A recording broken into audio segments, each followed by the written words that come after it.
memperhatikan Al-Quran, itu sangat kemuliaannya buat kita. Semakin banyak perhatikan Al-Quran, semakin manfaatnya buat kita. Contoh, ayat Al-Kursi, satu ayat. Rasulullah SAW bersabda, "Man qara'a ayat Al-Kursi dubura kulli salatin laysa bainahu wa bainal jannati illa an yamut." Barang siapa yang membaca ayat Al-Kursi setiap habis salat fardu, tidak ada sesuatu yang mampu menghalanginya masuk surga. Ayat Al-Kursi ini satu ayat menjaminkan kita masuk surga. Kalau satu ayat menjaminkan kita masuk surga, gimana suratul Baqarah seluruhnya? Gimana lagi 30 juz Al-Quran? Kata Siti Aisyah radhiyallahu anha, jumlah tingkatan dalam surga Allah sesuai jumlah ayat Al-Quran. Oleh karena itu tidak ada yang lebih tinggi di dalam surga Allah daripada Ahlul Quran. Karena nanti Ahlul Quran ketika masuk surga, Allah suruh baca dan naik. Baca sebagaimana kamu baca di dunia, dan naik posisimu dan darajatmu di dalam surga. Baca naik terus, baca naik sampai bersama Nabi Muhammad di darajat yang tertinggi di dalam surga Allah. Ini semua berkat Al-Quran. Belum lagi syafaat Al-Quran, belum lagi anak penghafal Al-Quran menghadiahkan 2 mahkota untuk kedua orang tuanya, belum lagi setiap satu huruf dapat 10 kebaikan, belum lagi Al-Quran akan menemani kita saat sakratul maut, belum lagi Al-Quran akan temani kita saat menghadapi mungkar nakir di dalam kubur, belum lagi saat dibangkitkan oleh Allah akan bersama Al-Quran sama kita, belum lagi saat dihisab Al-Quran akan menemani kita, belum lagi saat kita berjalan di atas sirat Al-Quran masih berkenan menemani kita sampai ke pintu surga.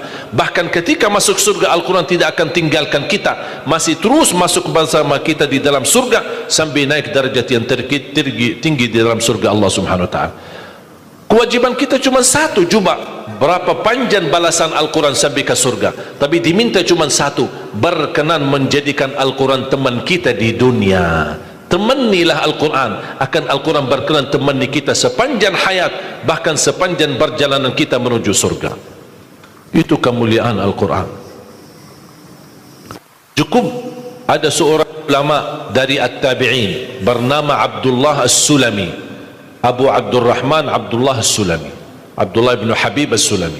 Ditanya, beliau 70 tahun mengajar Al-Quran.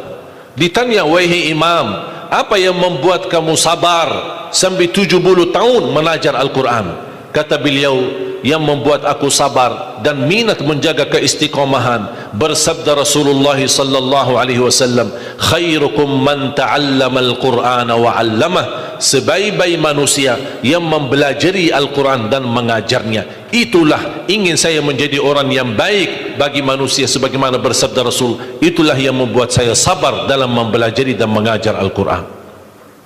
Siapa yang tidak mau jadi manusia yang terbaik menurut Rasulullah sallallahu alaihi wasallam? Itulah bersama Al-Quran.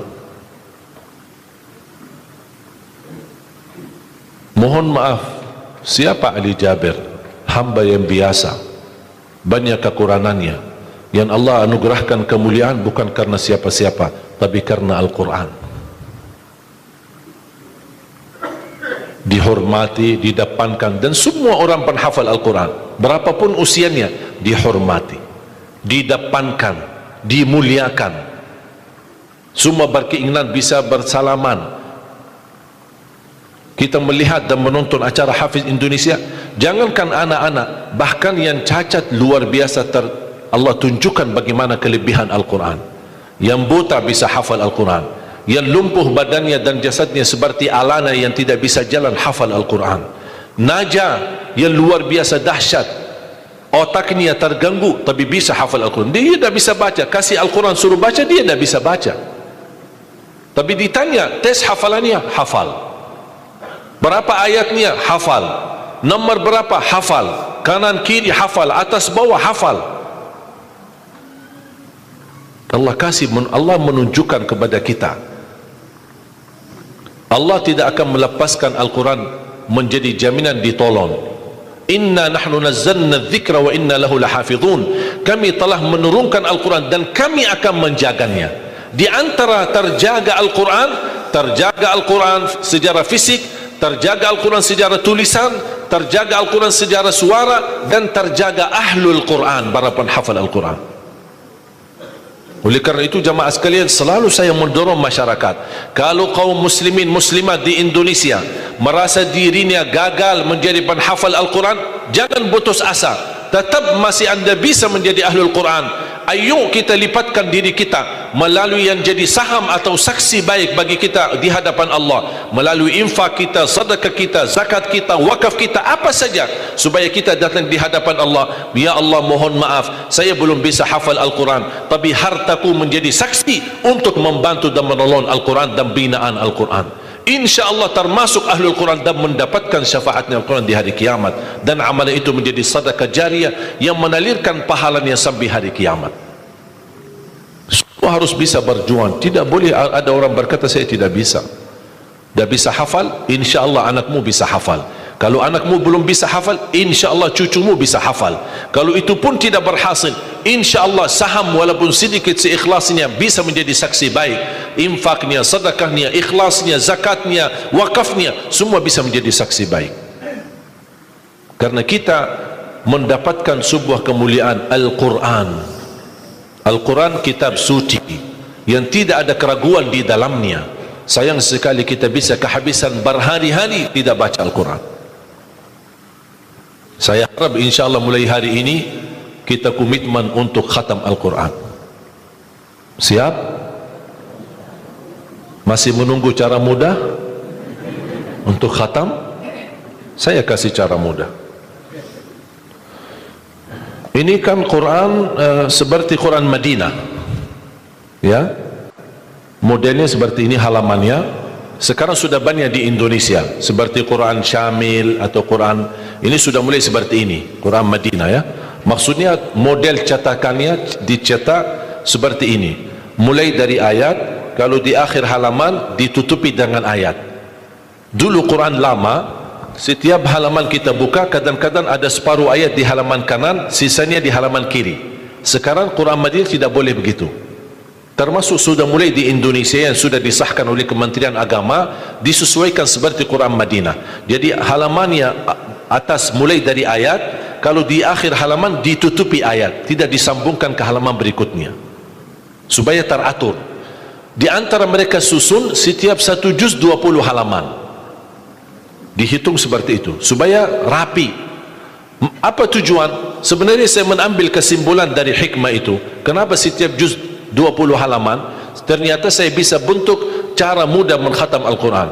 Setiap waktu salat baca 4 halaman, 4 kali 5 waktu 20, sudah khatam 1 juz. Jadi kalau khatam tidak harus sekaligus.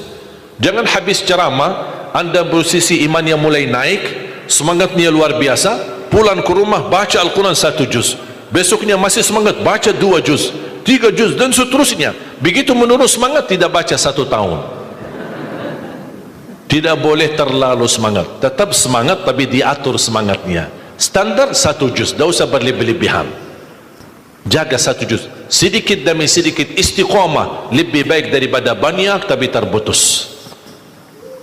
Dan itu bersabda Rasulullah SAW, khairul amali adwamahu wa inqal, sebaik-baik amal sedikit tetapi istiqamah daripada banyak tapi terputus. Makanya setiap waktu salat baca 4 halaman, 4 kali 5 sudah 20. Kira-kira cocok? Hah? Siap bu? Mau fikir dulu ya? Kira-kira mau nggak lebih mudah lagi? Masih mau lebih mudah lagi ya? Insya Allah masih ada, jangan khawatir, masih ada. Sebelum salat baca 2 halaman, habis salat baca lagi 2 halaman. Gimana kira-kira cocok? 2 halaman sebelum salat. Kalau 4 halaman sekaligus terlalu berat, tak apa-apa, bagi 2 halaman sebelum salat, 2 halaman sesudah salat. Jadi berapa? 4 dikali 5 waktu berapa jadi? 20, sudah khatam 1 juz. Kira-kira siap? 2 halaman Satu kertas.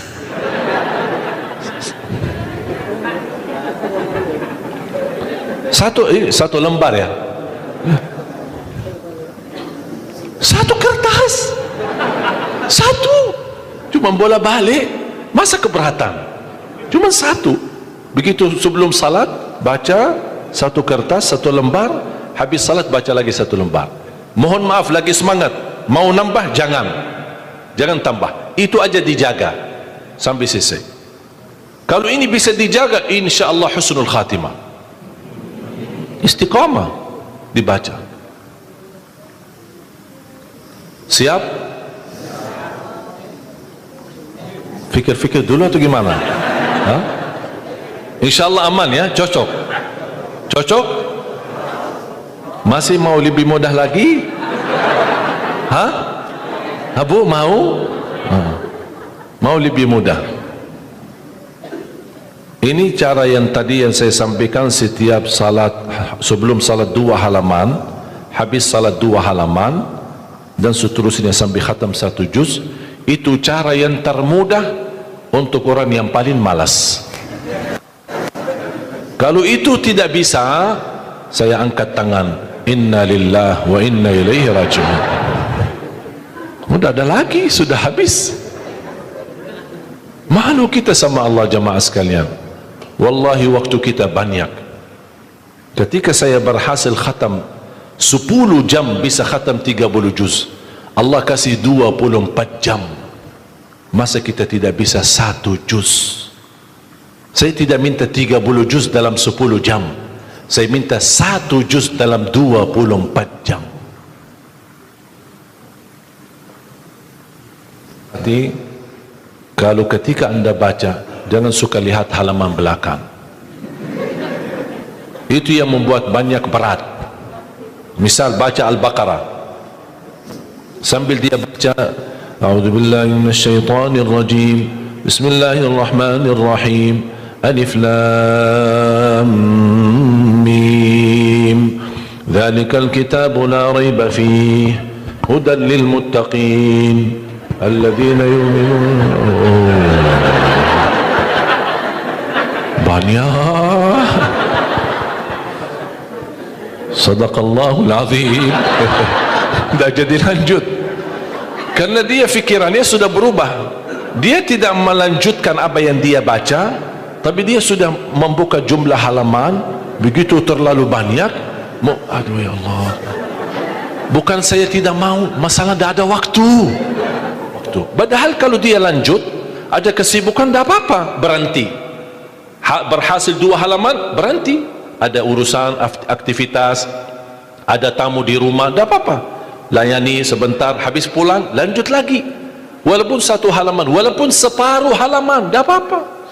Tunjukkan yang terbaik, walaupun itulah kemampuanmu. Tunjukkan, ya Allah mohon maaf, kemampuan saya cuma separuh halaman, tidak apa-apa. Allah senang apapun yang kita kasih, Allah senang asal istiqamah.